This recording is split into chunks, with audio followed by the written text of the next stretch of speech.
Bienvenue dans cette première vidéo sur les fonctions affines. Nous allons voir dans quel cas on peut modéliser un problème par une fonction affine et on va aborder les premières propriétés de ce type de fonction. Alors pour commencer, je vous propose les trois graphiques suivants.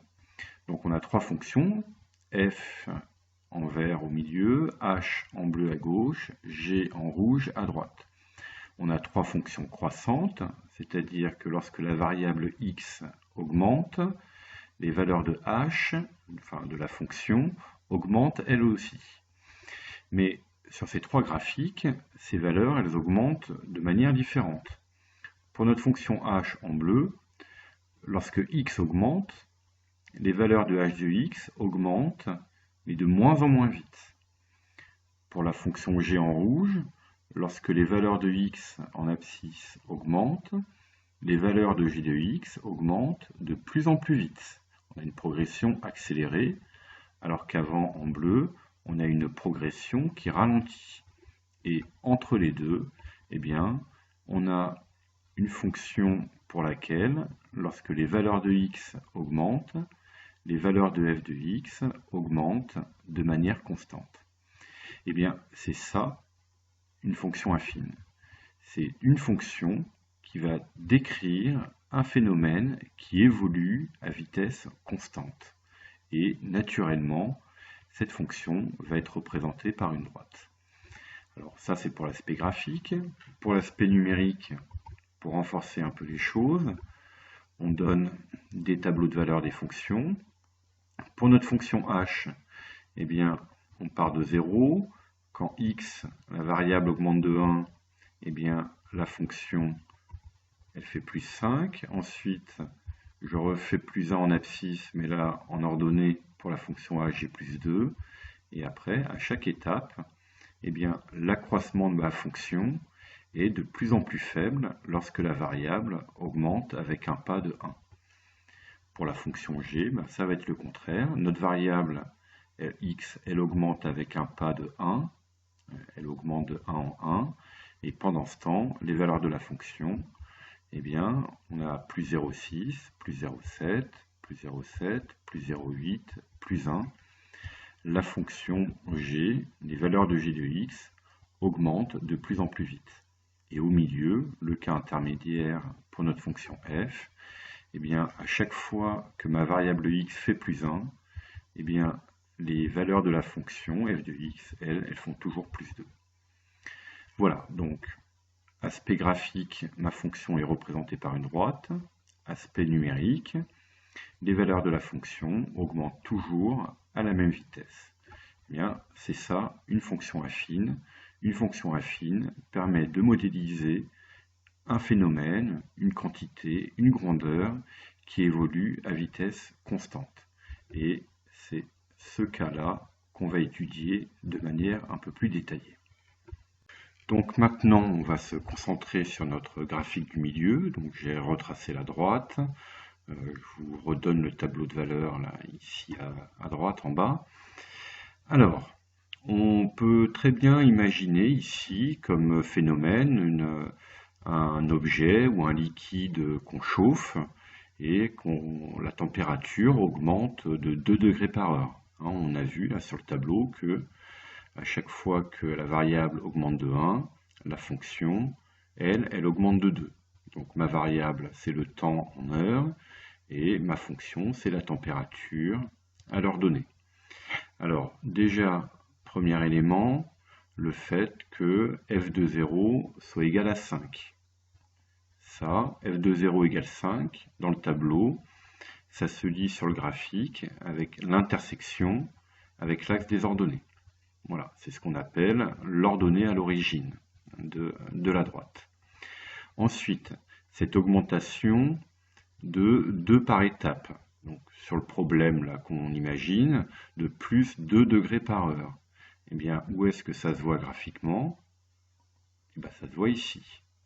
Si je fais plus 1 avec ma variable, ma fonction, elle fait plus 2. En une heure, je gagne 2 degrés. Et ça, à chaque fois. Donc, cette vitesse, si j'ai un problème à modéliser par une fonction affine, eh bien, la vitesse à laquelle évolue ma grandeur, elle se voit graphiquement avec ce petit escalier. Hein, donc, plus 1 en abscisse, je vois en ordonnée, la variation en ordonnée me donne la vitesse à laquelle évolue le phénomène étudié. Alors maintenant, si je veux faire des calculs, si par exemple, ce qu'on veut souvent faire, si on se donne une valeur de x, eh bien, quelle est la valeur correspondante de f de x? Si je me dis qu'au bout de 10 heures, eh bien, quelle sera la température, sachant qu'on peut sortir de notre graphique. Eh bien, si je prends par exemple, au bout de 4 heures, je prends x égale 4, eh qu'est-ce qu'on va se dire? À partir de 0, j'ai fait plus 2 une fois, plus 2 deux fois, plus 2 trois fois, plus 2 quatre fois. Et donc, on peut écrire que f de 4, c'est 2 fois 4 plus 5. Donc, c'est 2, 4 fois, puisque j'ai fait 4 heures, et j'y ajoute le 5, c'est la valeur initiale. On peut le lire dans l'autre sens, je pars de 5, et à 5, j'ajoute 4 fois, une fois, 2 fois, 3 fois, j'ajoute 4 fois 2. Eh bien, ce raisonnement, on peut le faire pour n'importe quelle valeur de x.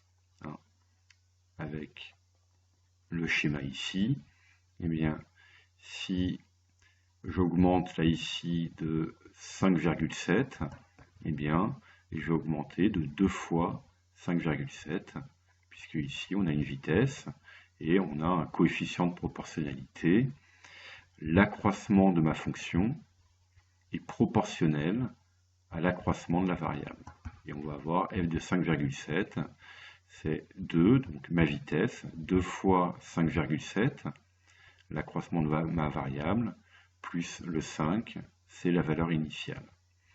Et on obtient naturellement la formule suivante, f de x est égal à 2x plus 5. Donc là, j'ai modélisé par une fonction affine le phénomène qu'on pourrait décrire par j'ai une valeur initiale de 5, c'est f de 0, que je lis graphiquement au niveau de l'axe des ordonnées, et j'avance à une vitesse de 2, voilà, c'est 2x. Donc ce 2, il veut dire quoi? Il veut dire que les variations de la fonction, l'accroissement de la fonction, il est égal à 2 fois l'accroissement de ma variable. Ça s'interprète comme une vitesse. Et on retrouve la forme que vous avez vue en troisième, cette forme, f de x est égal à ax plus b pour les fonctions affines. Et bien comprendre que ce coefficient a ici s'interprète comme une vitesse, et il est décrit par le schéma qu'on a là. Si je me mets à 5 ici par exemple, voilà, pour être éventuellement, je vais essayer d'être plus précis. Voilà, j'ai une vitesse de plus 2 par étape, c'est ces petits triangles bleus là, comme ma variable augmente de 1, la fonction augmente de 2, et bien par proportionnalité, si ma variable augmente de 5, et bien ma fonction va augmenter de 2 fois 5. Et ça explique la formule f de x égale 2x plus 5, et on a notre formule générale f de x égale ax plus b, avec, je répète, b la valeur initiale, c'est f de 0, et a la vitesse à laquelle évolue mon phénomène. Donc vitesse, quelles que soient les circonstances. On peut imaginer ici, ce serait par exemple une course en taxi. Je rentre dans mon taxi, donc au départ le compteur affiche 5 €, et ensuite pour chaque kilomètre parcouru, mon prix à payer augmente de 2 €. J'ai un prix de 2 € du kilomètre, plus les 5 € de départ, cette espèce de forfait lorsqu'on rentre dans un taxi. On aurait encore une vitesse de 2, mais là c'est plus 2 degrés par heure, là ce serait 2 € par kilomètre parcouru. Voilà. Alors, Pour bien comprendre, on va se faire un petit schéma général que voici. Donc, une droite d'équation y égale ax plus b, qui représente donc une fonction affine. Alors, le coefficient b, c'est ce qu'on appelle l'ordonnée à l'origine. Il correspond à l'intersection de la droite avec l'axe des ordonnées. Et si cette droite représente une fonction f, eh bien c'est f de 0. Et le coefficient a, qu'on appelle coefficient directeur, comment il s'obtient? Eh bien, si ma variable augmente de 1, j'ai un décalage de 1, eh bien, le décalage en ordonnée, lui, il est égal à A, le coefficient directeur. Alors, je peux faire varier, coefficient directeur, parce qu'il agit sur la direction de ma droite. Donc, si A égale 2, voilà, quand x se décale de 1, mon ordonnée, elle, se décale de 2, le coefficient directeur. Et l'ordonnée à l'origine, ici, c'est 2. Elle agit sur la position initiale. Voilà. Donc, retenez bien ce schéma, cette représentation des choses. Alors, je peux mettre le coefficient directeur de 3. Le coefficient directeur peut être négatif. On va avoir affaire à une fonction décroissante. Là, on a un coefficient directeur égal à moins 3, puisque lorsque ma variable augmente de 1, la quantité étudiée, elle, diminue de 3. Donc, gardez bien ce schéma en tête, cette représentation des choses, et vous avez compris déjà beaucoup de choses sur les fonctions affines. Alors, pour terminer, on va faire quelques exemples, des petits exercices, histoire de bien fixer les choses. Je vais vous présenter des droites et vous allez devoir, par simple lecture graphique, déterminer leurs équations. Ou autrement dit, déterminer la fonction affine représentée par ces droites. Alors, premier exemple, cette droite-là, donc je vous laisse réfléchir, quitte à ce que vous mettiez la vidéo en pause. Quelle est son équation? Alors, je vous donne la réponse. Déjà, l'ordonnée à l'origine, donc c'est 2, puisque la droite coupe l'axe des ordonnées à l'ordonnée 2 ici. Et ensuite, le coefficient directeur, il est décrit par ce schéma-là. Donc si je me décale de 1, mon ordonnée, si je me décale de 1 en abscisse, mon ordonnée augmente de 3. Et on a donc l'équation suivante, y est égal à 3x plus 2. Deuxième exemple, on y va. Donc, je vous présente cette droite. Quelle est son équation? Pareil, je vous laisse réfléchir un peu, vous mettez pause. Je vous donne la réponse. Donc l'ordonnée à l'origine B, c'est 1, intersection avec l'axe des ordonnées. Le coefficient directeur, il est de moins 2. Puisque lorsque ma variable x se décale de 1, l'ordonnée, elle, se décale de moins 2. Et on obtient cette équation, y égale moins 2x plus 1. Allez, troisième exemple. Quelle est l'équation de cette droite? Pareil, prenez votre temps, quitte à faire pause. Donc je vous donne la réponse. L'ordonnée à l'origine, elle est de moins 3, puisqu'on coupe l'axe des ordonnées à l'ordonnée moins 3. Le coefficient directeur, tac, quand on se décale de 1, c'est 1,5. Alors là, vous me direz, oui, mais alors quelle précision on a sur cette lecture ici?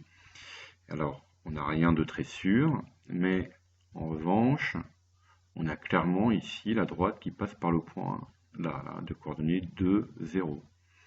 Eh bien, si l'abscisse se décale de 2 et l'ordonnée se décale de plus 3, eh bien par proportionnalité, puisqu'on évolue à vitesse constante, eh bien si je ne me décale que de 1 en abscisse, en ordonnée, je vais me décaler de moitié et donc de plus 1,5. Et on peut donc obtenir l'équation y égale 1,5x moins 3.